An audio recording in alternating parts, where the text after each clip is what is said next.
परिचय।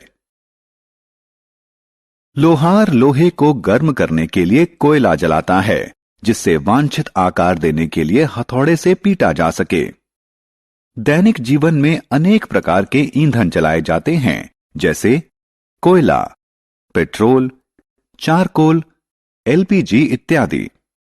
क्या आप जानते हैं कि जब इन ईंधनों को जलाया जाता है तो कौन सी रासायनिक अभिक्रिया होती है?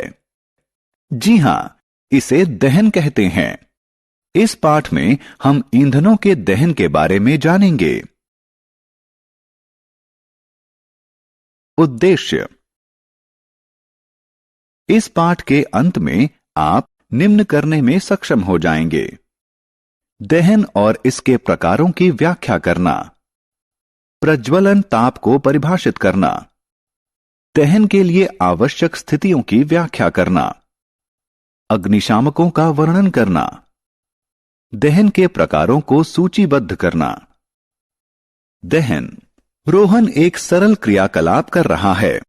वह ज्वाला में मैग्नीशियम की तार जला रहा है। ध्यान से देखें, मैग्नीशियम ऑक्साइड के साथ साथ ऊष्मा और प्रकाश भी निर्मित हो रहे हैं। अब जलते हुए कोयले को देखें। यह वायु में जल रहा है और कार्बन डाइऑक्साइड, ऊष्मा व प्रकाश निर्मित कर रहा है। दोनों उदाहरणों में पदार्थ वायु की ऑक्सीजन से अभिक्रिया करके ऊष्मा व प्रकाश का निर्माण करते हैं। यह प्रक्रिया दहन कहलाती है। दहनशील और अदहनशील पदार्थ। पदार्थ दो प्रकार के होते हैं। कुछ पदार्थ आग पकड़ लेते हैं और जलते हैं, जबकि कुछ पदार्थ आग नहीं पकड़ते हैं। जैसा कि आप देख सकते हैं कि यह लड़का माचिस की जलती हुई तीली को कागज और कांच के पास ला रहा है। कागज आग पकड़ लेता है और इसलिए यह दहनशील पदार्थ कहलाता है। कांच नहीं जलता है और इसके जैसे अन्य पदार्थ जो वायु या ऑक्सीजन में नहीं जलते हैं, अदहनशील पदार्थ कहलाते हैं। जलने के लिए दशाएं। आइए जलने के लिए जरूरी दशाओं के बारे में जानें। एक मोमबत्ती जलाएं और इसे कांच के गिलास से ढक दें। आप देखेंगे कि कुछ समय बाद मोमबत्ती बुझ जाएगी। इससे पता चलता है कि मोमबत्ती वायु में ही जलती है, इसलिए दहन के लिए वायु जरूरी है। प्रज्वलन ताप। हमने अभी अभी देखा कि कागज तब जलता है जब इसे माचिस की तीली से जलाया जाता है। अब माचिस की जलती हुई तीली को लकड़ी के टुकड़े के निकट लाएं। लकड़ी का टुकड़ा आग नहीं पकड़ता है। माचिस की एक जलती हुई तीली लकड़ी के टुकड़े को जलाने के लिए पर्याप्त नहीं है, लेकिन इससे कागज शीघ्र ही जलने लगता है। ऐसा इसलिए है क्योंकि लकड़ी अपने प्रज्वलन ताप तक नहीं पहुंची। प्रज्वलन ताप वह न्यूनतम तापमान है जिस पर पदार्थ आग पकड़ लेता है। ज्वलनशील पदार्थ। आपकी मां ने बताया होगा कि किचन में माचिस की तीली या लाइटर को एलपीजी स्टोव से दूर रखना चाहिए। ऐसा इसलिए क्योंकि एलपीजी आसानी से आग पकड़ लेती है। इसी प्रकार आपने पेट्रोल पंपों पर धूम्रपान न करें के बोर्ड अवश्य देखे होंगे। ऐसा इसलिए क्योंकि पेट्रोल भी बहुत आसानी से आग पकड़ लेता है, इसीलिए पेट्रोल पंपों पर धूम्रपान वर्जित होता है।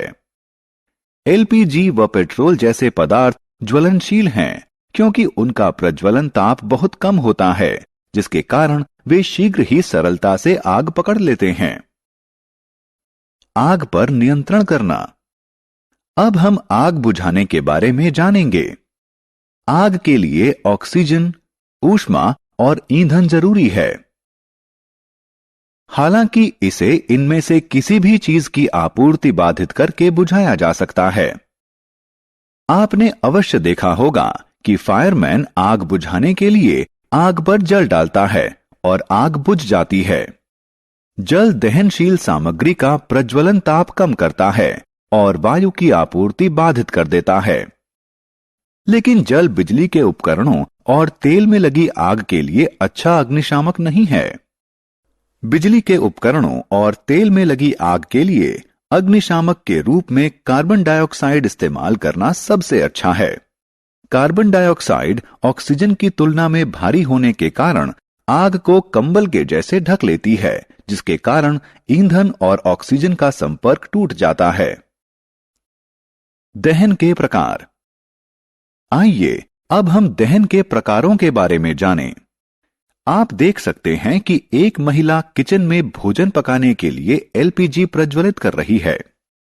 एलपीजी शीघ्र जलने लगती है और भारी मात्रा में ऊष्मा देती है। इस प्रकार का दहन द्रुत दहन कहलाता है। जब सफेद फास्फोरस को कुछ समय के लिए खुली वायु में रखा जाता है तो यह आग पकड़ लेता है। इस प्रकार का दहन स्वतः दहन कहलाता है। जंगलों में लगने वाली आग और कोयले की खानों में लगने वाली आग स्वतः दहन के अन्य उदाहरण हैं। आपने लोगों को उत्सव मनाने के लिए आतिशबाजी करते अवश्य देखा होगा। क्या होता है जब पटाखा जलता है?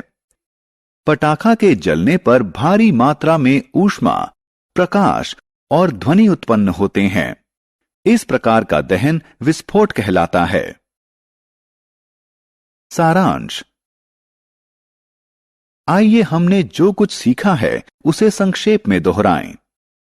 वे पदार्थ जो वायु में जलते हैं दहनशील कहलाते हैं। दहन के लिए ऑक्सीजन जरूरी है। कोई पदार्थ जिस न्यूनतम तापमान पर आग पकड़ लेता है उसे उसका प्रज्वलन ताप कहते हैं।